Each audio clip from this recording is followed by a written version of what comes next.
video siswa SMP di Cilacap tengah hajar temannya. Aksinya pun membuat geram netizen lantaran pelaku menendang korban berulang kali. Pelaku berinisial ML siswa kelas 9 dilaporkan keluarga korban. Wakapolresta Cilacap AKBP DR Arif Fajar Satria pun mengamankan pelaku. Dalam video yang beredar, ML sempat dihakimi massa sebelum diamankan. Korban pun mengalami sejumlah luka akibat pukulan dan tendangan pelaku.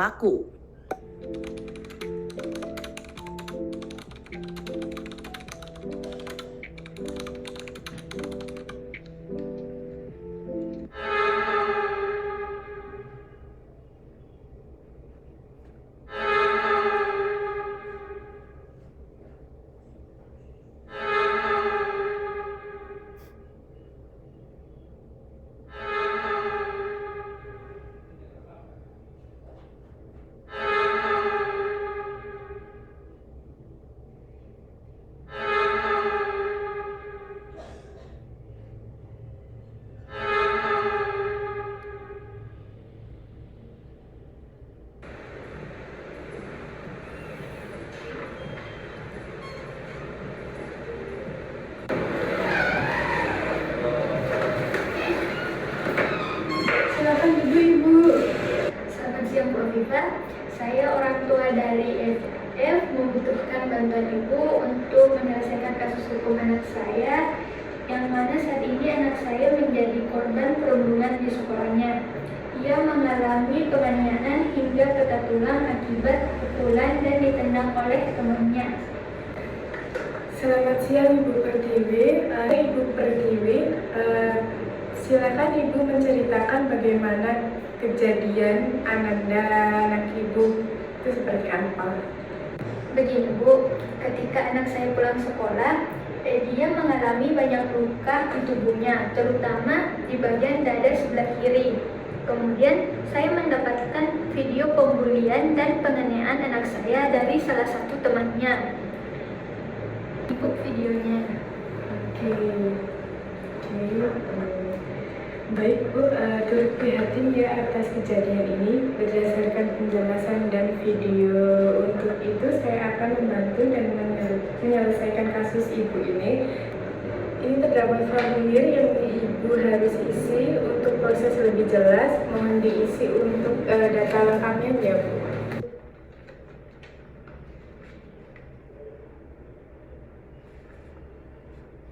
Ini Bu, sudah saya isi. Baik Bu, saya lihat terlebih dahulu ya Bu. Oh baik, datanya sudah lengkap. Selanjutnya saya membutuhkan kondisi anak Ibu sekarang. Apakah anak Ibu masih di rumah sakit atau sudah di rumah?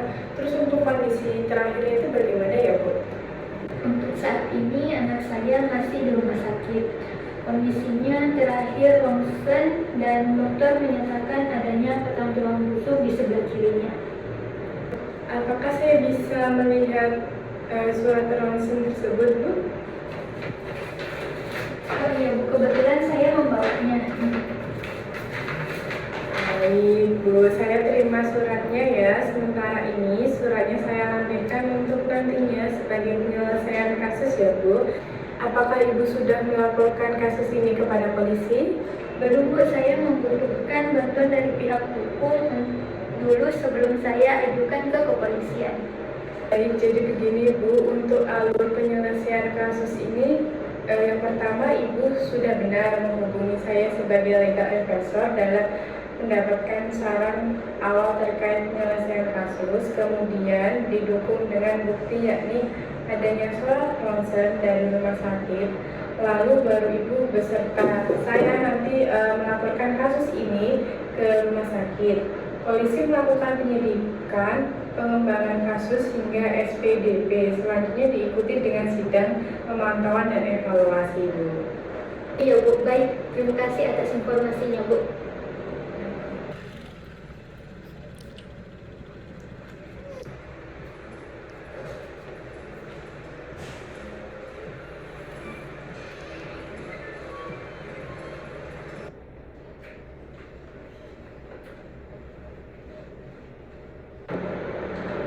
Oke, baik, Bu Pertiwi dan Bu Arifat, saya ceritakan dulu bagaimana kronologi ceritanya.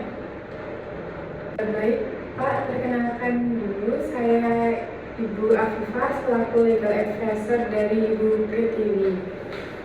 Ibu Pertiwi dan Bu Afifah bisa tolong diceritakan kronologinya terlebih dahulu. Jadi gini Pak, suatu hari anak saya ini pulang dari sekolahnya dengan banyak luka di seluruh tubuhnya, terutama di bagian dada sebelah kiri. Nah, salah satu temannya itu ingin membantu, tapi dilarang oleh pelaku. Kemudian saya mendapatkan video pembulian dan penganiayaan anak saya dari salah satu temannya itu. Ini Pak videonya. Oke, saya dari Bu ya Bu. Baik, apakah ada bukti dari rumah sakit atau ronsen seperti itu dari pihak rumah sakit atau sekolahan? Bisa tolong ditunjukkan sekali ini. Untuk suratnya ini ya Bu, surat konsennya. Terus ada KTP sama identitas buat anaknya enggak? Biar saya cek sekali. Oh ini Bu untuk KTP dan kartu identitas. Oke, ini saya proses dulu ya Bu Pertiwi dan juga Ibu Afifah. Untuk selanjutnya nanti saya inputkan ke pengaduan secara keseluruhan dulu, terus ditunggu dulu untuk proses selanjutnya. Nantinya itu kami akan melakukan pengecekan ke tempat kejadian perkara di sekolahnya dan juga akan mewawancari beberapa saksi, di antaranya ada teman, guru ataupun lingkungan sekitarnya, satpam dan segala macamnya. Nah setelah itu dari TKP itu nanti akan diserahkan berkas perkaranya ke kejaksaan untuk diteliti. Nah kemudian dari kejaksaan nantinya akan meneruskan ke pengadilan untuk dijadwalkan kapan akan sidang. Selanjutnya dari kepolisian ini juga akan berperan untuk memberikan informasi kepada pelapor mengenai perkembangan kasus melalui SP2HP yang kemudian akan dilanjutkan ke sidang di pengadilan oleh pengadilan. Nah, sejauh ini apakah ada yang akan ditanyakan terlebih dahulu, Ibu Pertiwi dan juga Ibu Afifah? Baik Pak Polisi, saya mengikuti saja arahan dari Bapak. Oke.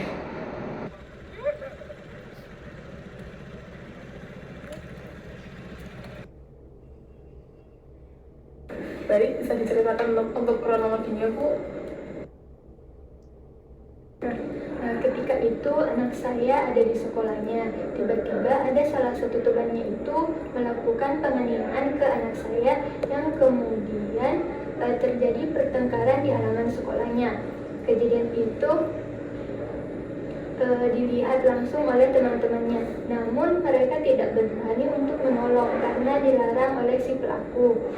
Sehingga teman-temannya merekam atas kejadian itu. Saya juga baru melihat hal itu melalui rekaman video tersebut. Kemudian akibat dari kejadian itu anak saya mengalami patah tulang rusuk di sebelah kiri. Yang mulia, saya melihat sendiri di TKP bahwa teman saya FR itu dipukul, ditendang dan dibentak oleh WS maupun MK. Niat saya itu mau membantu untuk mengarai kejadian tersebut.